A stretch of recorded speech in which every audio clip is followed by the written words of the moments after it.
안녕하세요. 영화 콘텐츠 제작 크루 온더플로어가 진행하는 영화 팟캐스트 방송 펀치 드렁크 무비를 찾아주신 여러분 반갑습니다. 저는 오늘 방송 진행을 맡은 링고입니다. 어느덧 가을을 뛰어넘고 찬바람이 쌩쌩 부는 시린 계절이 다가왔는데요. 여러분은 겨울 하면 어떤 영화가 생각이 나시나요? 아마 많은 분들이 겨울 하면 연말에 보기 좋은 따뜻하고 포근한 멜로 영화를 떠올리실 것 같습니다. 하지만 이번 명작 투파보기 시간에는 지금 같은 매서운 추위에 잘 어울리는 영화 하나를 소개해드리려 합니다. 바로 케네스 로너건 감독의 맨체스터 바이 더 시입니다. 맨체스터 바이 더 시는 2016년에 개봉한 영화로 제목에서부터 알 수 있듯이 미국의 뉴잉글랜드 지방에 있는 매사추세츠의 실존 도시 맨체스터를 배경으로 한 영화입니다. 남부의 대서양에 둘러싸인 지역적 특색과 맞물려 주인공의 시린 아픔을 담담하게 그려낸 영화인데요. 제89회 미국 아카데미상을 비롯해 골든글러브, 영국 아카데미 영화상 등에 다수 노미네이트된 걸작이기도 합니다. 영화를 본격적으로 알아보기 앞서 오늘 함께 이야기 나눌 패널분들 먼저 소개하겠습니다. 간단한 인사와 함께 자기소개 부탁드려요. 안녕하세요. 목감기 걸린 겨울입니다. 안녕하세요. 지금 매우 배고픈 쌤입니다. 안녕하세요. 빨리 회식 가고 싶은 민용입니다. 네, 패널분들 소개도 마쳤으니 이제 본격적으로 맨체스터 바이 더 시 1부 시작하겠습니다. 명작 투파보기 맨체스터 바이 더 시 1부에서는요. 영화의 줄거리를 초, 중, 후반부로 나누어 짚어보면서 영화의 내적인 요소들, 장면 분석과 연출, 캐릭터 카메라 촬영 등의 주제적인 측면에 대해 이야기해보려 합니다. 우선 다들 영화 어떻게 보셨나요? 네. 저는 영화가 사소한 부분들의 묘사가 굉장히 사실적이라 좋았던 것 같아요. 상황 자체는 엄청 극한까지 가지만 또 극적으로 다루기보다는 자연스러운 진짜 삶에 대해 이야기하는 것 같아 그런 부분이 저는 흥미로웠습니다. 저는 그 멤버십 팬분들 미리 사죄드립니다. 솔직히 너무 제 취향이 아닌 거예요. 그래서 좀 보다가 딥슬립을 해버려서 다시 좀 트라이 했는데 또 한 번 더 잠에 들었던 그런 영화였고 전 좀 담담하고 차가운 영화보다는 뭔가 극적이거나 따뜻한 영화를 좋아하는데 이 영화는 진짜 사실주의 느낌이 너무 강했고 또 저는 주인공한테 감정이입이 돼야 좀 재밌어 하는데 주인공한테 몰입이 너무 안 돼서 이 영화를 그럴 수 있죠. 즐기기가 힘들었던 것 같아요. 너무 우리랑 그게 달라. 한국말이 생각이 안 나네. 영어로 해보세요. 백그라운드가 달라. 백그라운드. 맞아요. 그러면 겨울님은 어떠셨어요? 저는 영화를 처음 봤을 때는 저도 사실 민용님이랑 비슷해요. 2배속으로 보고 보다 잠들었거든요. 2배속이요? 영화를 봤다 할 수 있을까요, 과연? 그래서 이제 회의 끝나고 다시 한번 봤는데 제가 왜 지루했는지 알 것 같아요. 저도 좀 너무 나랑 다른 세상 이야기이기 때문에 좀 공감이 안 되는 것도 있고 네. 그리고 어쨌든 뭐 이런 슬픈 사연을 가진 주인공이 나오는 영화는 많지만 주인공이 이 상처를 어떻게 극복해 나가고 좀 어떤 새로운 결말을 써보자고 하는 그런 의지가 있는 영화가 있는데 이 영화는 그런 게 없잖아요. 그냥 네. 주인공이 그쵸. 딱히 그런 태도를 보이지 않기 때문에 그쵸. 그냥 제 입장에서는 그렇게까지 공감해주고 싶지도 않았고 그러니까 감정이입이 안 되셨나요? 맞아요. 그래서 별로 재미가 없고 오히려 사람도 죽긴 죽었는데 그냥 별 사건이 없이 맞아요. 흘러간 것 같은 그런 느낌을 받았어요. 맞아요. 맞아요. 담담하게 풀어내서 좀 지루한 측면이 없지 않아 있긴 해요. 맞아요. 그쵸? 한 명은 자고 한 명은 2배속으로 그러게요. 보고 오늘 난리가 방송이 났네요. 상당히 걱정되는데 근데 링구님 이 영화 엄청 좋아하셨잖아요. 그러니까요. 네, 제가 이 영화를 제안을 하기도 했고 저는 이 영화를 총 3번 봤는데 오, 왜 그러셨죠? 저요? 제 취향이 맞아서 그랬는데 어. 처음 봤을 때는 뭐 이리 우울한 영화가 있나 싶었는데 이런 비극적인 이야기가 해소되지 않은 채 애매모호하게 끝나서 좀 더 그랬던 것 같아요. 근데 이상하게 며칠이 지나도 계속 생각이 나는 거예요. 이 맞아요. 영화가. 여운이 남는 것 같아요. 네, 뭔가 겨울 바다, 눈 이런 이미지도 떠오르고 또 배경음악도 되게 좋잖아요. 그래서 그런 부분들이 계속해서 머릿속에서 떠올라서 두 번째 볼 때 너무 좋은 거예요, 이 영화가. 이런 스토리도 눈에 들어오고 의미도 좀 들어오고 해가지고 겨울 하면 진짜 많이 떠올랐던 그 것 정도로? 같아요. 네, 그럼 인생 영화라고 하실 수 있나요? 인생 영화는 따로 있지만 네. 아, 후반부에 소개를 해드릴 텐데 맨체스터 바이 더 시도 인생 영화에 근접하다라고 말씀드릴 수 있습니다. 겨울하면 맨체스터 바이 더 시? 약간 논란이 있겠는데 논란을 누가 만드는 거죠 지금? 제가 만들. 네, 패널분들 모두 영화를 다양하게 감상하신 것 같은데요. 2대2로 코멘트가 극명하게 갈리다 보니까 오늘 방송이 더 재밌어질 것 같은 기대가 됩니다. 우선 초반부 줄거리 민용님이 간단하게 소개 부탁드려요. 네, 영화는 보스턴에서 아파트 관리인으로 일하며 혼자 사는 리를 비추며 시작합니다. 삶에 지친 모습이 역력한 리는 자신의 형인 조가 신부전으로 위독하다는 소식을 듣고 고향인 맨체스터로 향하게 되는데요.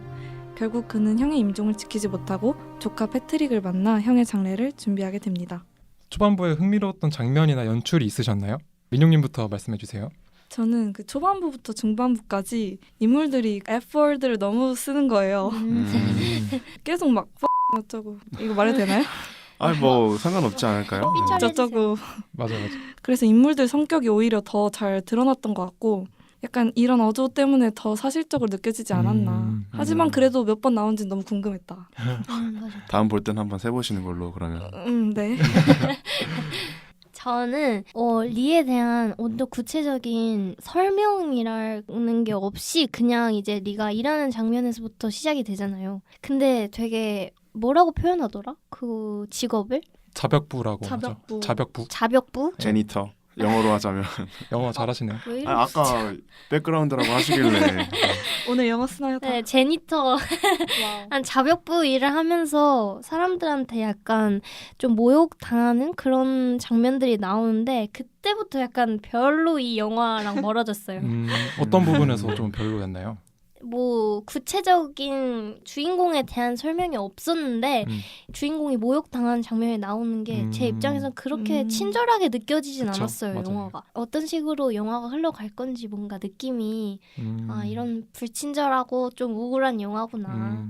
평소에 이런 불친절하고 우울한 영화를 좀 안 좋아하시는 거예요? 저는 완전 그 CJ 스타일의 영화를 좋아해요. 아. 네, 돈 많이 들어가고 네, 그런 영화 좋아해요. 쌤님은 어떠셨나요?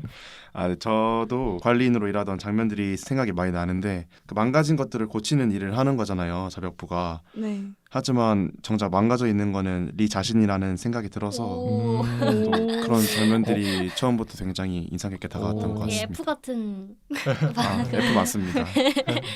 저는 영화의 첫 장면을 개인적으로 좋아하는데요. 그 영화 시작과 동시에 약간 홀리한 코랄 음악이 흘러나오면서 이제 맨체스터 바다를 싹 훑으면서 지나가요. 코랄 음악이 뭐죠? 코랄 음악이 교회 음악이라고 보시면 돼요. 성가 같은 네, 걸로 교회 하는 음악인데 거잖아요. 네, 약간 홀리한 느낌이 나는 음악인데 그러면서 이제 리와 패트릭이 배에서 시시콜콜한 대화를 나누면서 되게 장난을 치는데 처음 볼 때 이 장면이 별거 아니라고 생각을 했는데 영화를 다 보고 다시 보니까 그렇게 먹먹할 수가 없더라고. 잔잔한 삶에서 들이닥치는 비극 앞에 인간이 좀 무력하다는 생각도 들면서 인생은 원래 그런 건가? 라는 생각도 들면서 약간 복잡한 생각이 들었던 것 같습니다.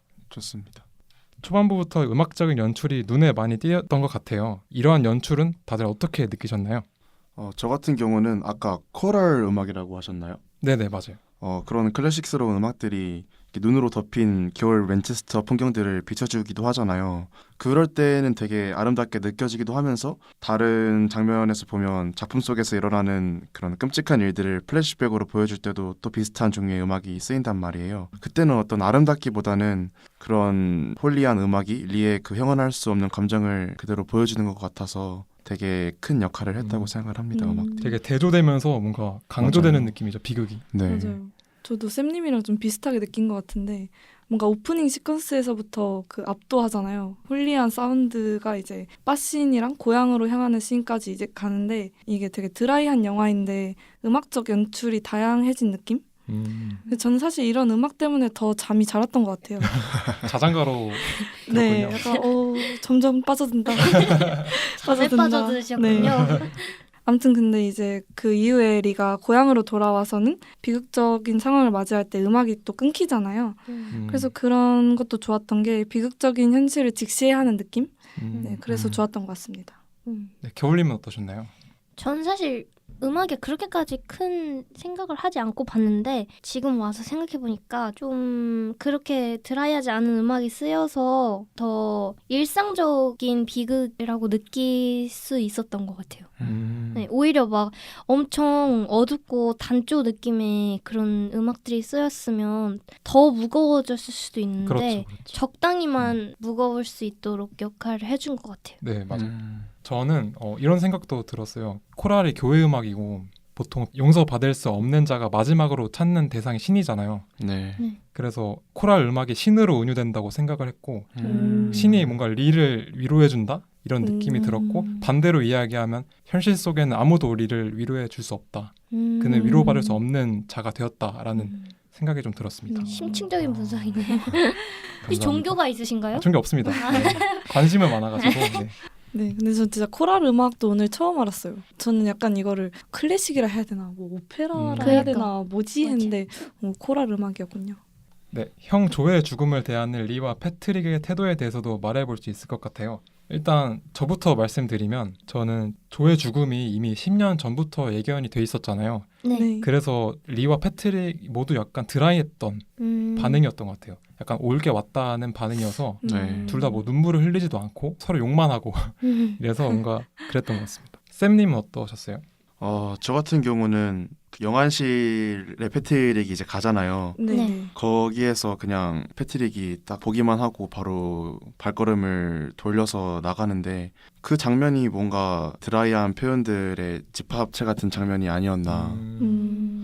근데 저는 너무 당황했어요. 그러니까 둘 다 너무 담담하고 건조해서 맞아요. 이게 정말 소중한 사람을 잃은 사람들이 맞나? 그러니까 진짜 조가 죽은 건지 약간 헷갈릴 정도로 처음에 네. 초반에.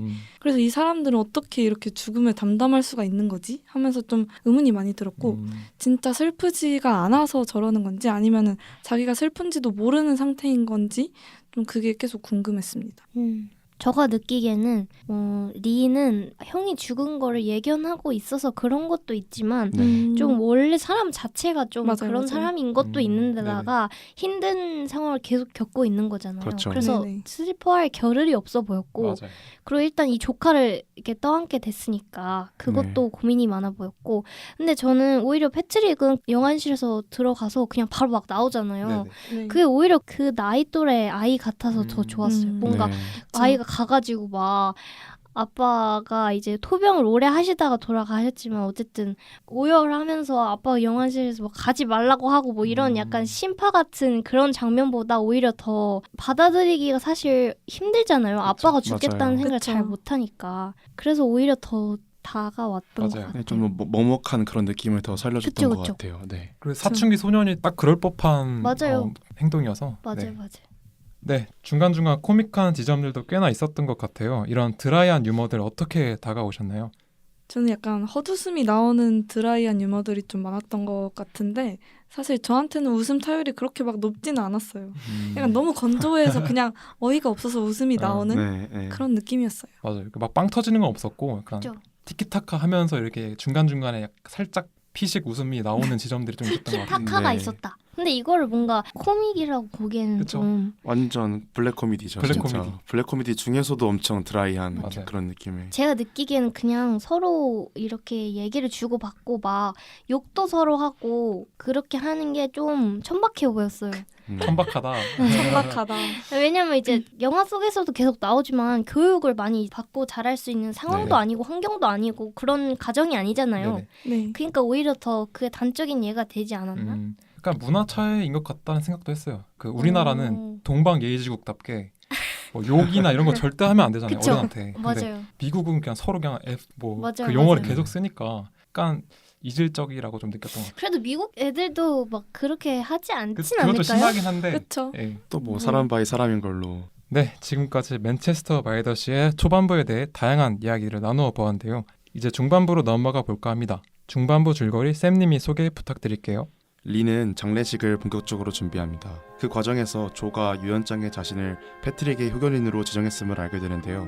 리는 이를 거부하며 자신의 아픈 과거에 대한 회상을 합니다.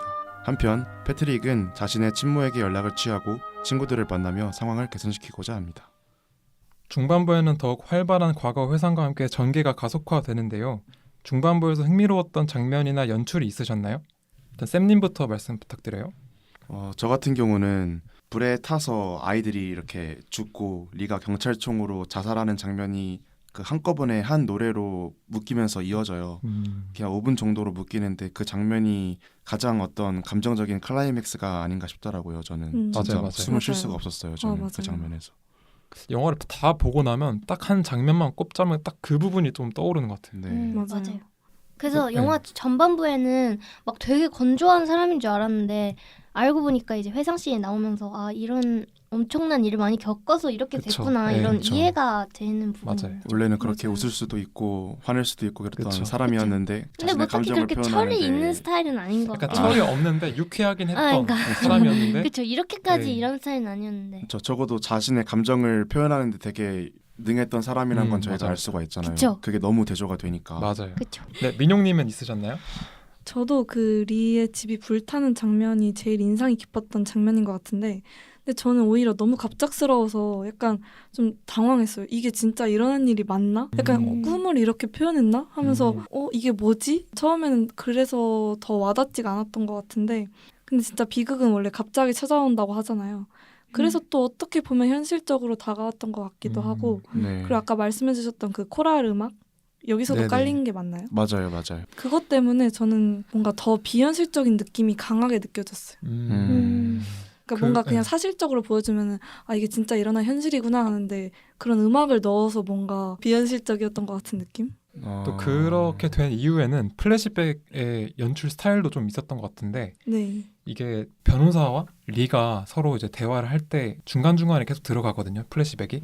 그러니까 짧게 들어가는데 이게 어떻게 보면은 그 리의 현재 시점에서 리의 머릿속을 들여다 보는 것처럼 이렇게 단편적인 생각들로 묘사되는 것 같아서 더 좀 특이하기도 했고 말씀하셨던 대로 약간 꿈 같기도 했고 그랬던 점이 있었던 것 같아요. 저는 또 부둣가를 날아가는 어떤 새들을 포착하는 장면도 많이 보여주더라고요. 근데 이런 장면들도 이렇게 정처 없이 흘러가는 어떤 리나 아니면 패트릭의 상태를 반영한 것 같아서 그런 부분도 되게 흥미롭게 다가오더라고요. 네, 중반부는 패트릭과 리의 갈등과 관계가 중심적으로 대두되기도 하는데요. 우선 패트릭은 어떤 인물이라고 느끼셨나요? 저는 그 패트릭이 냉동실에 고기를 보고 갑자기 엄청 어린애처럼 울면서 아빠가 냉동고에 맞아. 있는 거 싫다 하면서 약간 막 자기 맞아요. 고백을 하잖아요. 근데 저는 딱 그때 갑자기 패트릭한테 너무 감정이입이 돼서 저도 막 눈물이 약간 터져 나오듯이 좀 울었던 것 같아요. 그냥 이렇게 막 또르륵 이게 아니라 진짜 패트릭처럼 아 진짜 오열하셨어요? 잠깐 그 오. 1분 영화 보다가 자다가 오열도 하고 또 자다가 바쁘셨네요. 너무 바빴어요. 좀 어. 다이내믹했어요. 근데 아무튼 그동안 패트릭 계속 괜찮아 보였잖아요. 뭐 맞아, 밴드부 맞아. 활동도 하고 여자친구도 2명이나 있고 능력자죠. 근데 그 보이지 않았던 슬픔이 어느 한순간에 갑자기 훅 온 느낌이어서 아 괜찮다 싶다가도 사실은 그게 괜찮지 않았구나. 패트릭도 맞아요. 결국은 애가 맞구나 하는 생각이 또 들었어요. 저는 그 패트릭이 말 그대로 현실을 바로 직시하기 힘드니까 자기의 어떤 욕망을 두 명의 여자친구를 통해서 뭐 성적으로 표출을 하거나 아니면 왜 이렇게 비웃으세요? 아니 비웃은 게 아니라 그게 웃겨가지고 어떤 게요. 약간 성적으로 표출을 했다. 여튼 저는 현실에서 뭔가 벗어나기 위해서 발버둥 치는 것 음. 같아서 그런 게 느껴져서 오히려 패트릭이 그런 점에서 괜찮지 않구나 사실은 그런 거를 더 보여준 것 같아서 그렇죠, 그렇죠. 확실히 그 슬픈 상황에 닥쳤을 때 노력을 하는 유형인 것 같아요. 일단 무엇이든 적극적으로 행동하려고 하는 게 좀 눈에 띄었고 뭐 사람들과 관계를 계속 맺고 이제 친구들과 밴드 연주도 하고 맞아요. 이러면서 빨리 슬픔에서 좀 벗어나려고 하는 그런 인물인 것 같아요. 그 네. 밴드 합주를 할 때 노래 가사도 그 나는 도망가고 싶어이잖아요. 그게 그 패트릭의 심정을 좀 대변하고 있다라고 좀 맞아요. 느꼈습니다. 그 몰랐어. 하키 감독님한테도 그 I need a some sort of distraction 하면서 What? I need some distraction. to be honest 야야야. 야야. 뭔가 좀 전환할 게 필요하다고 맞아, 말을 맞아. 하잖아요. 맞아. 그런 점에서도 딱 패트릭의 성격이 느껴지는 것 같아요. 맞아요. 저는 그게 약간 영환실 장면이랑 비슷한 것 같아요. 그냥 아빠의 그 죽음을 아직 받아들이기가 네. 힘들어서 그냥 나는 아직 모르겠어. 약간 이런 상황인 것 같고 그래도 애다운 것 같고. 맞아요. 근데 저가 생각했을 때는 뭔가 부모님의 사랑이 엄청 고파 보이거든요. 근데 그거를 삼촌한테 채우려고 하는데 삼촌도 이미 드라이해질 대로 드라이해진 그렇죠. 상태여서 뭐 그쵸. 도와줄 네. 수 있는 상황이 맞아요. 아니니까 자꾸 여자친구들한테 집착하게 되는데 이게 좀 좋게 이제 풀어 나가려면 이제 여자친구들이랑 좋은 관계를 맺고 이렇게 하면 되는데 그게 그냥 어떤 성적인 행위로 계속 표출이 되는 거잖아요. 네. 좋은 그쵸. 관계를 맺는 게 아니 여자친구랑 뭐 마음의 위로를 하고 그런 게 아니고 그냥 그 행위에 집착하는 상황이기 때문에 좀 불쌍하다. 그렇게 하면서도 결국 좀 후반부긴 한데 리가 자리를 피해주고 결국 이제 그 자기가 원하는 걸 성취를 해요. 네네. 그러고 나서 패트릭이 웃는 게 그 처음 나왔어요. 그 장면으로. 그러니까 내가 봤을 땐 너무 거기에 집착하고 있었다. 근데 저는 그래도 리와 패트릭이 좀 유사 부자 관계라고 할 수도 있다고 생각을 했거든요.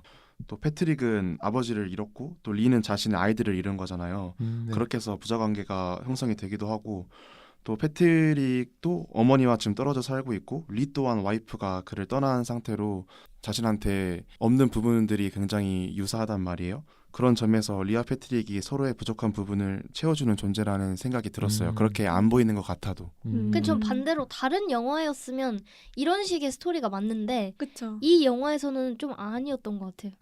아, 그 좀 부족하긴 했죠. 저도 부족하다고는 생각하고 서로가 이제 상처를 가지고 있으니까 그 그쵸. 상처를 채워줄 수는 없지만 이 와중에 리가 패트릭이 없다거나 아니면 패트릭이 리가 없었을 때 그 둘이 이제 버텨낼 수 있었을 거라고 생각하진 않아요. 그쵸, 그래도 그 둘이 있어서 서로가 버텨냈다고 생각을 해요. 저는. 어쨌든 가족은 맞으니까. 맞죠.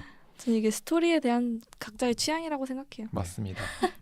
리에 대해 이야기해 볼 수도 있을 것 같아요. 리는 어떠한 인물인지 또 조가 리에게 상의 없이 후견인을 맡긴 이유가 무엇이라 생각하는지 의견 궁금합니다. 겨울님부터 말씀 부탁드려요. 저는 뭐 리에 대해서 그렇게 감정이입하고 싶지도 않고 별로 좋은 사람 같진 않아요. 그건 맞아요. 네. 네, 뭐 성숙한 양육자도 아니고 네네. 성숙한 네. 보호자도 아니고 뭐 그렇다고 아이랑 와이프가 있었을 때 성숙한 남편이거나 맞아요. 아빠였던 것 같지도 않고 그렇죠. 네. 그냥 인생을 흐르는 대로 사는데 이제 그게 주변 사람들을 얼마나 고통스럽게 하는지 자기는 모르는 사람 같거든요. 왜요 또? 비호가 아니요, 그 마지막 문장이 약간 꽂혀서 저는 자기는 모르는 사람이라고 하기에는 자신이 준 상처를 오히려 잘 알기 때문에 스스로한테 벌을 주면서 살아가는 사람이라고 저는 생각이 들었거든요. 그래서 자기가 어떤 상처를 주었는지 그거에 대해서는 누구보다도 더 명확히 알고 있는 사람이라는 생각을 했어요. 저는. 아니요. 개인의 의견은 다 다르니까. 네. 아니 뭐 이제 자기가 그 집에 불낸 거는 당연히 법적으로 잘못을 한 거니까 그거는 이제 평생을 속죄하며 그쵸. 살아야죠. 맞습니다. 어쨌든 네, 네. 자기의 잠깐의 실수로 애가 3명이나 그렇죠, 죽었는데 그렇죠. 그거 말고 그냥 기본적으로 자기의 삶의 태도가 네. 이 정도로 책임감 없는 사람은 가정을 꾸리지 말았어야 돼요. 근데 가정을 꾸리고 그러면서 너무 일을 크게 벌렸다. 네, 그건 동의합니다. 실제로 그 맨체스터 도시 안에서는 되게 리가 유명인인 것 같더라고요. 그러니까 좀 유명한- 싸가지가 없는 걸로 네. 유명한 거죠. 저는 아예 그 사건 때문에 사건 유명해진 줄 때문에, 알았어요. 그쵸. 네, 그래서 하키 감독도 보면 리의 이름을 풀면서 그 리 챈들러라고 말하기도 하고 맞아요, 또 맞아요. 일자리를 구하러 간 그 인력 사무소 네, 맞아요. 같은 곳에는 여러 그 여자 직원이 리를 경멸하면서 그 남자한테 다시는 이곳에 이 사람 오게 하지 말라고 막 맞아요. 그러기도 맞아요. 하잖아요. 이해가 되긴 하죠, 사실. 현실적인 반응인 것 같아요. 솔직히 네. 말씀드리면. 공감을 잘 하시네요.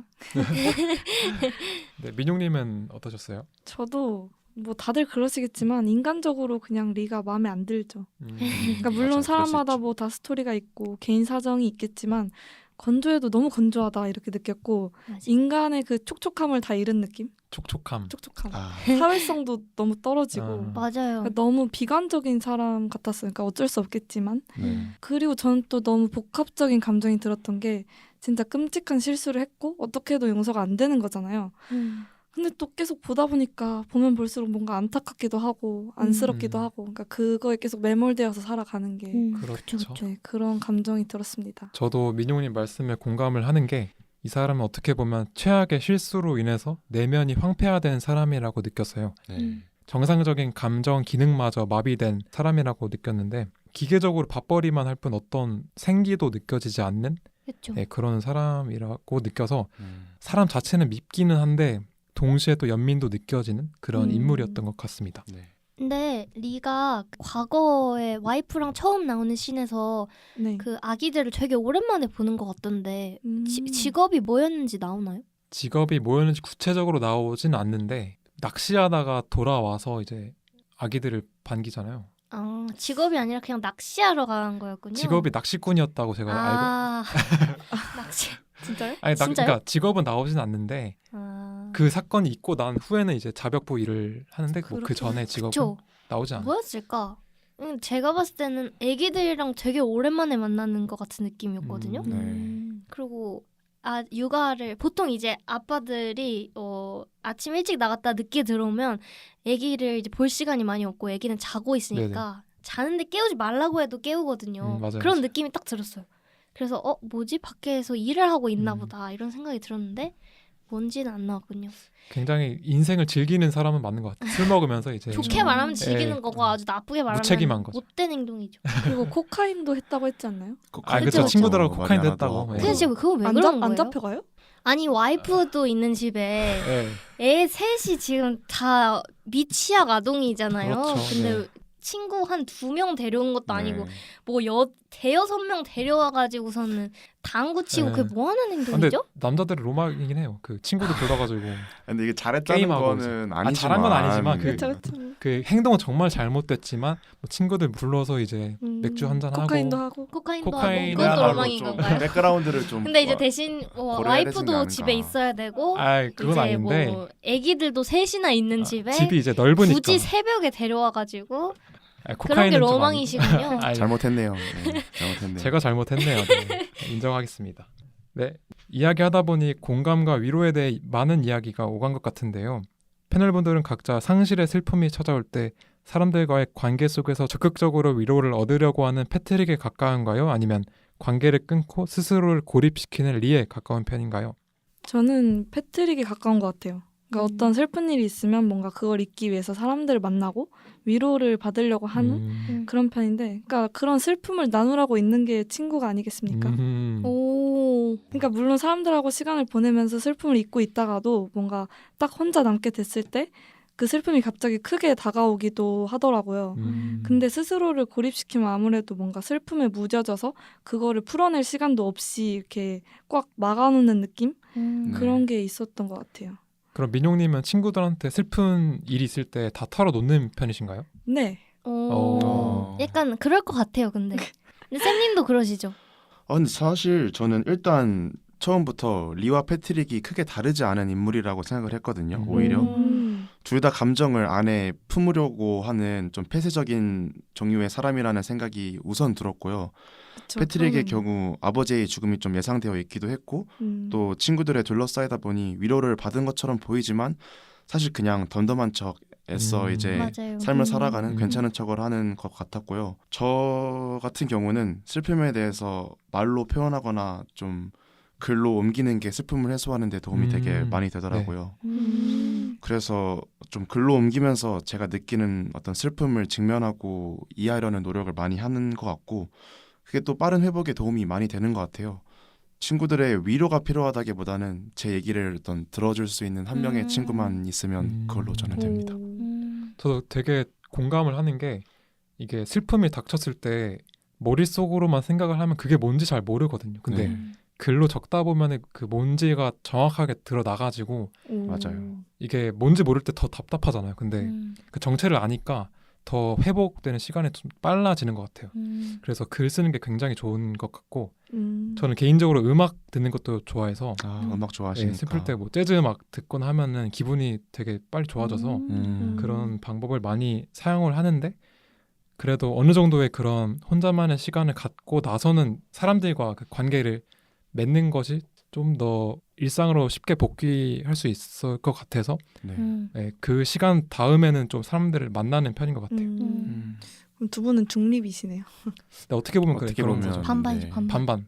저는 근데 뭐 슬픈 일이 사실 살면서 잘 없었던 것 같은데요. 아, 진짜요? 뭐 힘든 일은 있었을지 몰라도 슬픈 일은 잘 없었던 것 같고, 저는 개인적으로 슬픔을 나누면 슬픈 사람이 2명이 된다라고 생각하기 때문에 오. 네. 슬픈 일이 뭐 그렇게까지 슬픈 일이 없었지만 있었더라도 남이랑 그렇게 공유하지 않아요. 왜냐면 네. 제가 생각했을 때는 다른 사람이 나한테 슬픈 이야기를 털어놔도 그걸 내가 공감해줄 수 있는 어떤 한계가 있고, 진짜 그 사람이 그 마음을 위로받을 수도 있겠지만 그렇지 않다고 생각해요. 그건 네. 자기가 내 감정은 내가 극복해야 될 음. 문제인데 다른 사람이랑 있어서 풀어나가는 거 한계가 있는 것 같고, 나도 반대로 생각해봤을 때 다른 사람한테 위로받고 싶어 하는 부분이 있을 수도 있는데 그건 어느 정도고 네. 결국은 내가 풀어야 되는 거기 때문에 맞아요. 그렇게까지 뭐 다른 사람 만나지 않아요. 애초에 뭐 힘든 일 있거나 할 때. 그러면 겨울님은 리나 아니면 패트릭한테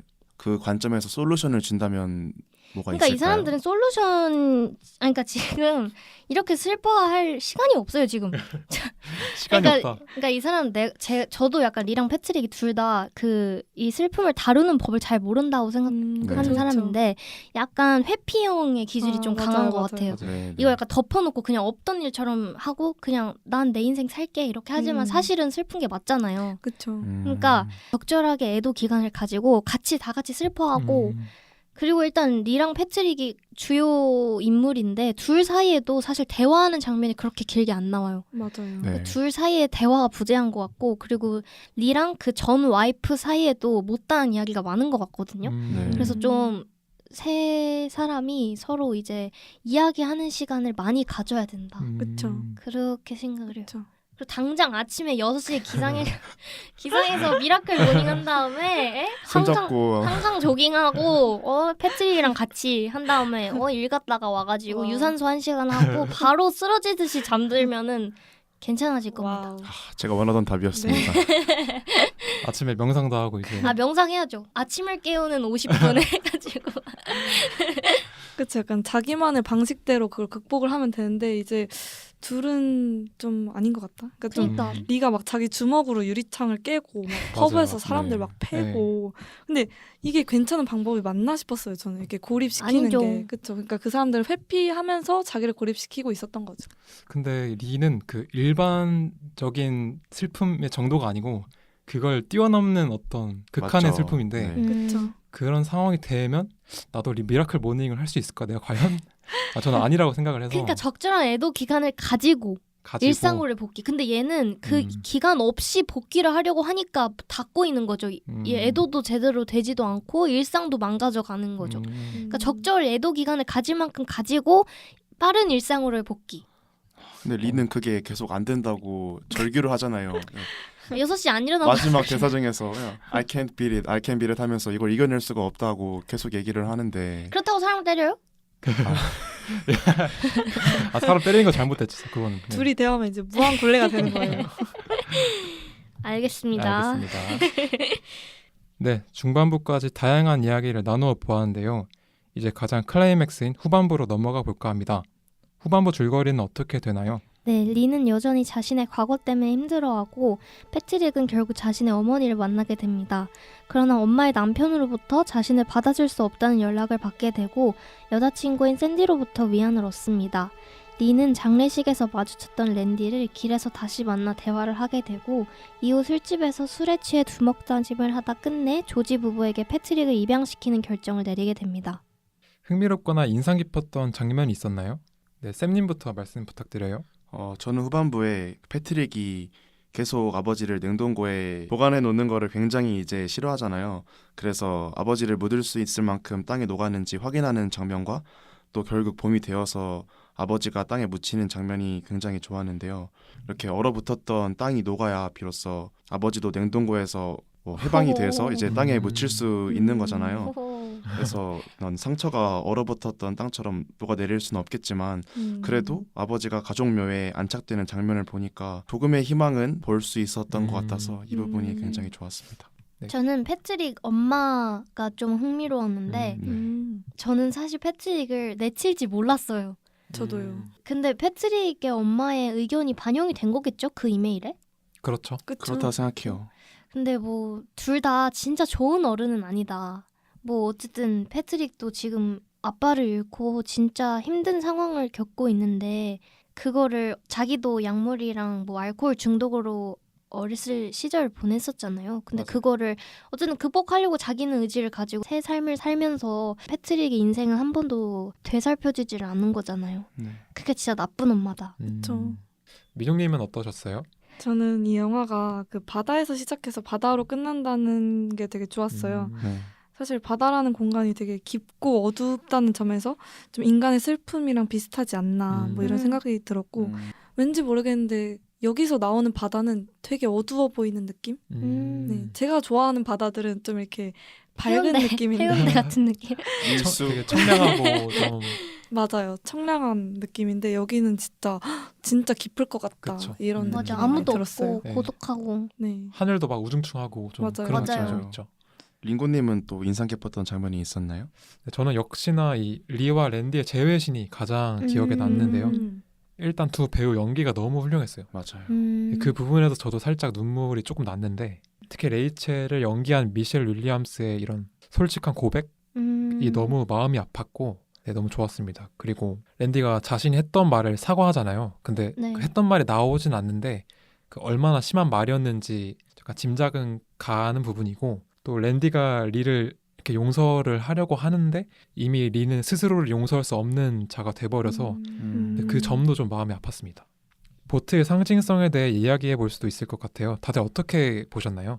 네, 저부터 말씀드리면 인생을 바다에 비유를 한다면 사람은 누구나 자기만의 배를 갖고서 자기만의 항해를 하잖아요. 네. 근데 리는 아픈 기억 때문에 항해를 멈춘 사람으로 느꼈어요. 그 자벽부 일을 이제 기계적으로만 하고 네. 어떤 인생에서 의미를 찾으려는 노력 자체를 좀 포기한 사람 같아 보였고 반면에 패트릭은 그 닳아버린 모터를 새로운 모터로 갈아 끼우려고 하잖아요. 맞아요. 그런 점에서 볼 때 다시 항해를 하려는 사람처럼 보였고 아버지를 잃었지만 그 슬픔을 추스리고 이제 사람들과 적극적으로 관계를 맺는 것을 보면서 리보다는 좀 적극적인 삶의 태도가 좀 보였고요. 근데 여기서 중요한 게 이제 리가 틀렸고 패트릭이 옳았다라고 볼 수 없는 게 네. 이 둘이 겪은 슬픔의 강도가 다르기 때문에 네, 누가 옳았다고는 말할 수는 없을 것 같습니다. 네, 쌤님은 어떠셨어요? 저도 비슷하게 느꼈는데 그 보트를 어떤 모토의 상징성으로 확대해도 될 것 같아요. 계속 새로운 모토를 달아야 한다고 얘기하면서 그 돈을 마련하려고 하고 그런데 어떤 모토라는 딱 단어를 보면 저희가 생각나는 게 어떤 생명력 그 다음에 새로운 심장을 부여하는 그런 일이니까 모토를 갈아 끼는 게 어떤 패트릭의 새 삶의 의지로서 또 아버지의 어떤 좋은 기억도 물려받으면서 배를 지키고 싶었던 게 모토로서 잘 드러나지 않았나 싶습니다. 맞습니다. 저도 두 분이랑 너무 그냥 비슷하게 생각했는데 그러니까 패트릭은 처음부터 보트를 절대 안 팔려고 하잖아요. 네. 그리고 리는 이제 좀 팔려고 하고 그런데 그 리가 나중에는 구체적인 방안을 찾아서 이제 모터를 구입하고 이러는 게 둘의 관계가 좀 진전되지 않았나 그래도 네. 그 정도 생각했어요. 저는 보트가 그 리랑 패트릭이 조의 죽음과 관련된 상처를 어떻게 대하고 있는지 그 태도를 좀 보여주는 거라고 생각했는데 뭐 리는 어쨌든 이 보트가 조와 관련된 많은 추억을 가지고 있고 되게 뜻깊은 보트라는 걸 알면서도 그냥 이걸 팔아버리려고 해요. 네네. 그러니까 이런 부분에서도 계속 그 슬픔을 되게 회피하는 성향이 나타나는 것 같고 그냥 없었던 일 취급하는 거잖아요. 그런 부분이 계속 드러나는 것 같고 그리고 패트릭은 어쨌든 추억을 간직하고 싶어 하는 건 맞는데 당장 자기가 할 수 있는 일이 없어요. 그리고 보트를 유지하려고 말만 하지 이제 노력을 그렇게까지 열심히 하진 않고 되게 소극적인 태도를 보이거든요.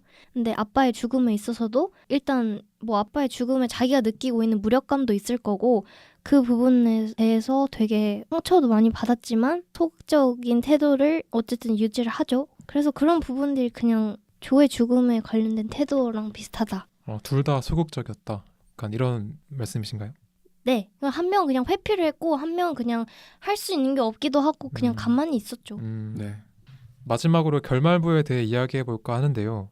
리는 결국 패트릭을 조지에게 입양을 시키고 자신은 돌아가는 선택을 하잖아요. 이러한 결정이 다들 어떻게 다가오셨나요? 그 패트릭이 여기서 왜 머물지 못하는 거냐 물어봤을 때 아까 쌤님이 말씀하셨던 것처럼 네. I can't bear it 막 이러잖아요. 네. 그래서 못 견디겠어. 그러니까 이게 자기 감정을 그제서야 비로소 마주볼 수 있었던 게 아닌가 저는 그런 생각을 했고 그리고 마지막에 뭐 자기는 투룸으로 구할 거라고 이렇게 말하잖아요. 그러니까 패트릭이 놀러 올 수 있게 그거를 보고 좀 갑자기 인간적인 구석이 좀 생긴 것 같다? 약간 이런 생각도 했고 네. 리가 패트릭을 제가 생각한 것보다는 되게 좋아하는구나 싶었죠. 제가 그 영화에 대한 그 첫 코멘트로 상황은 극한까지 가지만 그 상황을 되게 현실적으로 묘사했다는 말을 했었는데 결말도 이와 되게 일맥상통하는 것 같아요. 현실적인 결말이었다고 생각을 하고 또 앞으로 패트릭과 리의 관계가 어떻게 될지 뭐 다른 분들은 예상이 간다고 생각할지도 모르겠지만 저는 굉장히 궁금합니다. 네, 겨울님은 어떠셨어요? 저는 그냥 패트릭에 집중했는데 패트릭이 벌써 어른들한테 3번이나 버림을 받은 거잖아요. 일단 첫 번째 엄마한테 버림받았죠. 네. 그리고 두 번째로 엄마한테 다시 버림받았죠. 네. 그리고 이제 결국 리한테도 버림을 받은 거나 마찬가지. 버림을 받은 건 아니지 버림이라고 않나요? 하기에는- 저는 이거는 그렇게 동의할 수 느꼈어요. 없습니다. 왜냐면 어쨌든 리가 패트릭의 마음을 몰랐으면 모를까 알고 있었는데 같이 그렇죠. 지내고 싶어 한다고 분명히 얘기를 했는데 다른 집에 맡기는 거는 버렸다.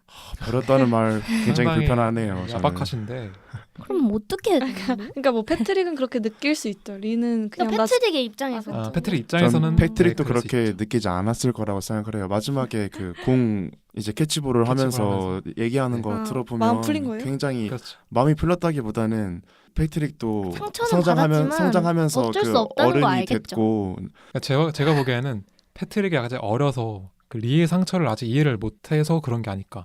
그러니까 리는 맨체스터를 어쨌든 오면 안 되는 사람인데 이 맨체스터에 와가지고 네. 리의 상처를 다시 이렇게 들춰내는 것 자체가 약간 그쵸. 근데 그건 이제 리의 사정이고 패트릭은 거기까지 생각할 겨를도 없고 생각할 수 있는 성숙한 위인이 안 네, 돼요. 맞아요. 아직 아이고 이미 충분히 얼마나 아이인지 알잖아요. 그렇죠. 우리가. 네. 맞아요. 우리 패트릭 많이 힘들었어요. 상처 받았을 것 같은데? 뭐 상처를 버렸다고 생각 안 할 수도 받았지만 이제 끝에 가서는 그래도 잘 이렇게 합의를 한 느낌이라서 그쵸. 뭐 현실적인 선택이었다라고 저도 생각을 합니다. 네, 지금까지 영화 맨체스터 바이 더 시의 연출과 장면 분석, 상징 등에 대해 자유롭게 이야기하는 시간을 가졌는데요. 정말 다양한 이야기들이 나오다 보니 어느덧 2부로 넘어가야 할 시간이 온 것 같습니다. 다음 2부에서는 영화의 외적인 부분들이죠. 케너스 로너건 감독 이야기, 영화의 비하인드, 배우들의 명연기 등에 대해 이야기해볼 예정이니까요. 방송 끝까지 저희와 함께 들어주시길 바랍니다. 2부로 넘어가기 전에 맨체스터 바이 더 시 영화 속 메인 OST죠. 아다지오 퍼 아키의 오라노 인솔 이 노래 들으면서 2부로 넘어가겠습니다.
명작 토파보기 맨체스터 바이 더 시 2부 시작하겠습니다. 우선 영화의 평가들과 비하인드에 대해 이야기해볼까 하는데요. 2016년에 개봉한 맨체스터 바이 더 시의 당시 평가는 어땠나요? 그 주인공 리 역할을 맡은 케이시 애플렉이 성추행 사건이 있었더라고요. 저는 사실 모르고 이 영화를 봤었는데 이 사건 때문에 좀 후기들에서도 여러 논란이 있었던 것 네네, 같아요. 맞아요. 네. 막 그래서 좀 보기 싫다 막 이러신 분들도 음. 있는 것 같아서 네. 저 충분히 이해가 가요. 그 음. 워낙에 민감한 문제라서. 그리고 당시에 케이시 애플렉이 아카데미 나무주연상을 받았잖아요. 그때도 맞아요. 논란이 좀 됐던 걸로 저도 기억을 네. 하고 있습니다. 그럼에도 불구하고 영화가 굉장히 뛰어난 각본을 갖추고 있다는 거는 진짜 부정하지 못할 것 네네. 같아요. 네. 아카데미에서 각본상을 수상하는 쾌거를 이루기도 했고 또 케네스 로너건이 원래 각본가 출신의 감독이라고 합니다. 네, 맞아요. 이게 한 2014년쯤에 케네스 로너건이 작성을 한 시나리오로 제가 알고 있는데요. 할리우드에서 이미 그때부터 굉장히 영화화가 되면 명작으로 거듭날 그런 잠재력 있는 시나리오다라는 평가를 받았다고 합니다. 결국 이제 아카데미에서 각본상을 받게 됐죠. 이게 원래 이 영화가 맷 데이먼이 감독, 주연, 각본을 모두 맡으려고 했는데 당시에 마션을 찍느라고 바빠서 케너스 로너건한테 영화를 넘긴 걸로 알고 있어요. 맷 데이먼과 벤 애플렉이랑 절친 사이잖아요. 그렇죠. 그래서 이제 벤 애플렉의 동생인 케이시 애플렉과도 평소에 아마 친분이 있었을 것으로 예상을 하는데 그래서 케이시가 캐스팅 되는데 맷 데이먼의 입김이 좀 컸을 거라고 생각을 합니다. 네. 또 그냥 비하인드로 하나 얘기해 드리면 그 영화 속에서 리하고 패트릭이 자동차 앞에서 뜨고 있을 때 그 파란색 캐나다 구스 입은 어떤 아저씨가 그 좋은 뭐 부모질이다 굿 패런팅 하면서 맞아요. 지나가잖아요. 화내면서 네. 그분이 바로 영화의 감독 케네스 로너건이라고 합니다. 오, 진짜요? 진짜요? 네. 몰랐어요. 뭐 굳이 있어야 될 씬인가 싶기는 한데 본인이 약간 욕심이 깜짝 등장이죠. 저는 살짝 그런 게 있다고 생각합니다. 그쵸. 그냥 나 네. 나가고 싶어. 뭐 하나 만들자. 네, 잘 들었습니다. 다음으로 이 영화의 케너스 로너건 감독에 대해 이야기해 볼까 하는데요. 패널분들은 케너스 로너건 감독의 영화 보신 것들이 있나요? 일단 저는 없습니다. 다른 분들 혹시 있나요? 저도 딱히 네, 없고요. 네, 저도 사실 처음 봤어요. 네. 저도 본 게 없습니다. 사실- 갱스 오브 뉴욕에 네. 각본에 참여했다고 하는데 아. 갱스 오브 뉴욕을 보긴 했지만 제가 유일하게 본 케네스 로너건의 영화인 이 맨체스터 바이 더 시와의 연관성을 찾기는 조금 어려울 것 같아요. 그쵸 그쵸. 네, 그리고 그 케너스 로너건 감독이 영화 연출 자체를 많이 하시지는 않았어요. 그래서 그 케너스 로너건 감독의 데뷔작인 You Can Count on Me의 후속편이라는 평가를 이제 맨체스터 바이 더 시가 받기도 했다고 합니다. 그 두 작품은 공간, 인물, 갈등의 양상에 매우 비슷한 데칼코마한 형태라고 네, 평가를 받기도 했습니다. 네. 이 감독이 되게 뭔가 살아있다는 느낌, 뭐 약간 진짜라는 거 이런 느낌을 좀 중시하시는 감독이라고 다큐 같은 영화. 하더라고요. 날 것의 그런- 느낌. 맞아요. 네. 디테일들이 굉장히 살아있는 네. 걸 좀 볼 맞아요. 수가 있죠. 네. 이 영화의 경우엔 좀 차의 문이 안 열린다든지 아니면 산소호흡기를 달고 병원으로 이송되는 그 랜디를 구급차로 올리는데 잘 막 안 올려지잖아요. 아, 맞아요. 그런 것들 하나하나에 좀 살아있는 디테일이 그 감독의 좀 영향을 보여주는 게 아닌가 오. 싶습니다. 와, 전 그런 디테일들 생각 안 어. 해봤는데. 그리고 또 주차 자리를 못 찾잖아. 맞아요, 주차를 맞아요. 어디에 그런 했지? 이렇게 사소한 디테일이 너무 좋아요. 그냥 진짜 우리의 현실- 주말인가요? 인생이 마음대로 흘러가지 않는. 맞아요, 맞아요. 네, 지금까지 감독과 이전 작품들에 대해서도 얘기해 보았는데요. 맨체스터 바이 더 시는 나무주연상을 여러 번 수상한 케이시 애플렉뿐만 아니라 다른 배우분들 역시 엄청난 열연을 보여주잖아요. 배우분들의 연기 다들 어떻게 보셨나요? 저는 그 패트릭 역을 맡은 루카스 헤지스가 너무 잘생겼더라고요. 어, 근데 어디선가 뭔가 본 것 같다는 느낌이 들었는데 문라이즈 킹덤이랑 그랜드 부다페스트 호텔이랑 레이디 버드 같은 영화의 조연으로 여러 번 나왔더라고요. 네, 맞아요. 그래서 좀 인상이 깊었구나. 레이디 보드에도 나왔어요? 네, 나왔어요. 어디요? 어디예요? 잠깐 동안 그러니까 남친이었는데 알고 보니 동성애자였던 남자친구. 아. 근데 그 사람이 그 사람인지 못 알아보겠다. 네, 맞아요. 기억이 나네요. 그렇게 말씀을 해주시니까. 저는 개인적으로 그 케이시 애플렉의 연기도 연기인데 네. 미셸 윌리엄스의 임팩트가 너무 셌던 것 같아요. 네, 원래도 우리도 사랑일까 아니면 블루 발렌타인에 나왔을 때도 인상적인 연기를 보여주셨는데 이번 맨체스터 바이 더 시에는 그 짧은 출연에도 불구하고 되게 기억에 많이 남는 열연을 펼치셨던 것 같습니다. 네.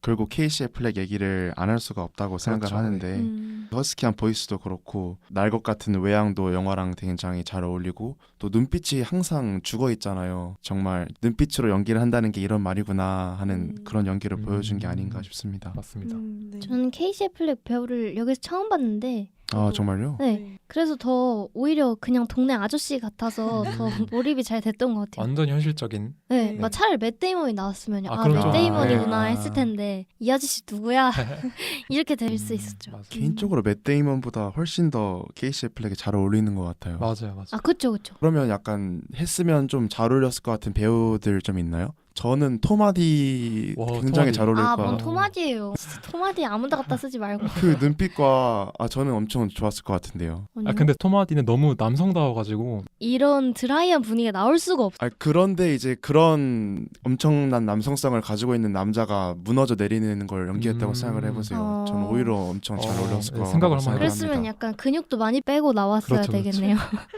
근손실 후에 촬영. 근손실까지 걱정해 주시는.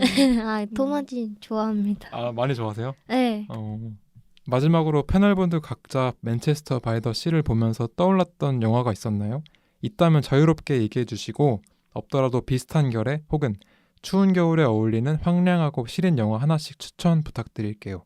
저는 그냥 아주 비슷하다고 생각 안 하실 수도 있는데 파수꾼이랑 좀 느낌이 비슷하다고 생각했거든요. 파수꾼. 파수꾼이 좀 새 남자의 어떤 감정선에 되게 집중하는 영화잖아요. 맞아요. 그래서 결국 거기도 친구의 죽음을 이겨내는 상처를 극복하는 어떤 그런 것도 있고 그래서 파수꾼이랑 되게 비슷했어요. 그리고 이런 드라이한 느낌의 영화를 잘 안 봐서 그런지 떠오르는 게 딱히 없어요. 파수꾼 저도요. 말고는.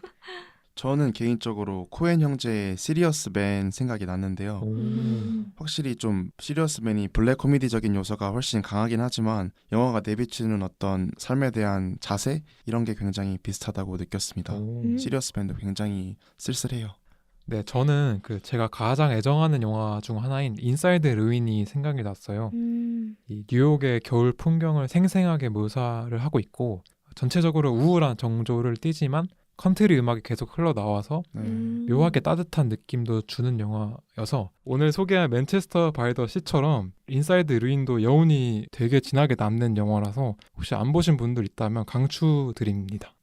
오. 좋네요. 왜냐면 저도 겨울님처럼 그 황량하고 뭐 시린 이런 영화를 잘 안 봐서 그러니까 담담한 그런 영화를 네네. 잘 안 봐서 저는 아무리 생각해도 없더라고요. 그래서 저는 좀 비슷한 느낌이 나는 제가 좋아하는 올드팝송을 추천해드리고 싶은데요. 오. 그 오. 길버트 오설리번의 Alone Again Naturally라고 결혼식에 나타나지 않은 신부 또 부모님의 죽음을 통해서 인생은 결국 혼자이다 약간 이런 내용을 아, 말하는 네. 노래이고 또 상실의 아픔을 다룬다는 점에서 좀 비슷한 결로 추천을 드리고 싶습니다. 오. 노래 되게 추천까지. 시적이네요. 2부에서는 영화 맨체스터 바이 더 시의 흥행, 감독과 배우 이야기, 패널분들의 추천작까지 다양한 이야기를 나누어 보았는데요.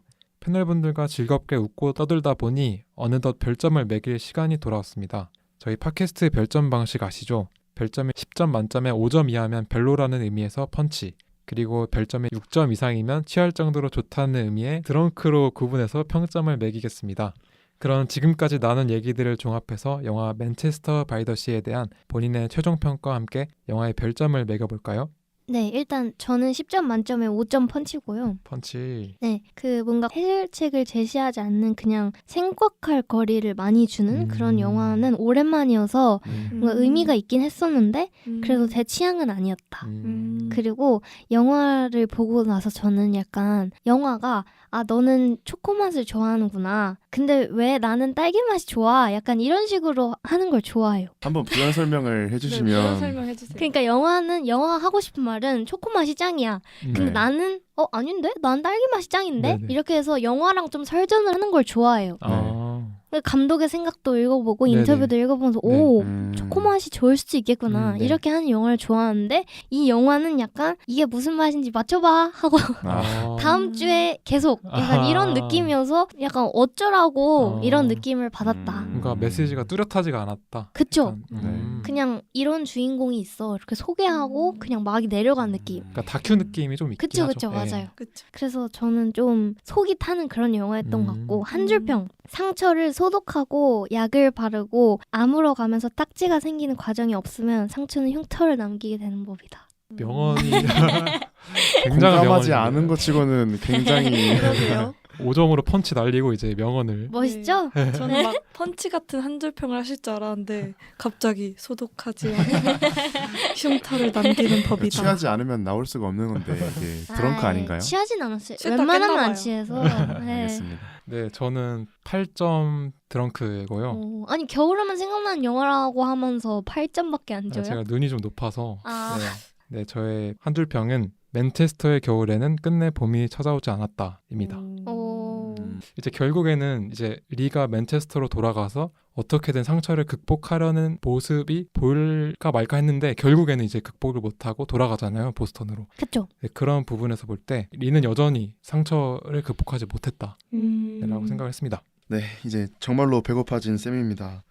저는 8점 네. 드렁크 드리고요. 빠르게 한 줄 평을 해드리자면 슬픔은 견뎌내는 것이 아니라 흘려보내는 것이다. 이렇게 하겠습니다. 흘려보낸다. 겨울님은 공감하지 못하는 그런 흘려보낸다는. 흘려보내면 안 되지 뭐. 제대로 그 마데카소를 팍팍 발라줘야 되거든요. 미라클 모닝 막 처방. 하지만 여기서는 흘려보내라고 하는 것 여기 같습니다. 영화에서는 알겠습니다. 네, 바다처럼요. 왜냐면 바다는 얼지가 않잖아요. 바다는 오. 언제나 흐릅니다. 오. 맨체스터 바이 더 씨. 지구과학 좀 하셨나 봐요. 제 가슴을 울리는 그런 한 줄평이었습니다. 저도 그 겨울님이랑 똑같이 5점 펀치 주고 싶고 저는 아직 이런 황량하고 담담하고 차가운 영화를 받아들일 준비가 안 되었나 봐요. 네, 저는 한 줄평을 남겨보자면 평생 안고 가야 될 슬픔을 마주보기 이렇게 간단하게 오, 남기고 싶습니다. 약간 그 겨울님하고 비슷한 스타일이네요. 그쵸. 그러니까 평생 안고 가야 될 뭐 슬픔, 상처 이런 거를 마주 봐라. 직면해라. 직면해라. 너 봐야- 봐라. 봐야. 그겁니다. 미라클 모닝 해라. 네. 알겠습니다. 네. 네. 그럼 방송을 마무리하기 전에 따뜻한 연말을 연상해주는 사운드 트랙이죠. 메시아 HWV 파트 1 들으면서 2부 마무리하겠습니다.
네, 이번 팟캐스트 방송에서는 케네스 로너건 감독의 영화 맨체스터 바이 더 시에 대한 장면 분석과 연출, 외적인 요소들 등에 대해 다양한 이야기를 나누어 보았는데요. 워낙 많은 분들의 명작으로 꼽히는 영화였기에 차근차근 되짚어보면서 더 깊은 의미를 발견할 수 있었던 것 같습니다. 케네스 로너건 감독의 영화 맨체스터 바이 더 시는 시리고도 황량한 대지와 풍경샷들의 연쇄를 통해 오히려 담담한 정조로 관객들의 감성을 자극하는데요. 그런 의미에서 드라이하지만 감성적인, 더욱 매력적인 영화였던 것 같습니다. 우리는 모두 저마다의 상처를 품고 살아가지만 그 상처는 뒤로하고 현실을 마주해야 하는 위치에 놓여 있습니다. 영화 같은 극적인 도약을 기대하긴 힘들겠지만 이 또한 지나갈 것이라는 믿음 하나로 추운 하루를 버텨낸 청취자분들 역시 오늘 하루 잘 마무리하기를 바라면서 이만 방송을 마무리하겠습니다. 오늘도 저희 방송 찾아주셔서 감사드리고 다음에는 더 좋은 작품으로 돌아오겠습니다. 그럼 지금까지 진행의 링고, 패널의 민용 쌤, 겨울이었습니다. 다음 시간에 만나요.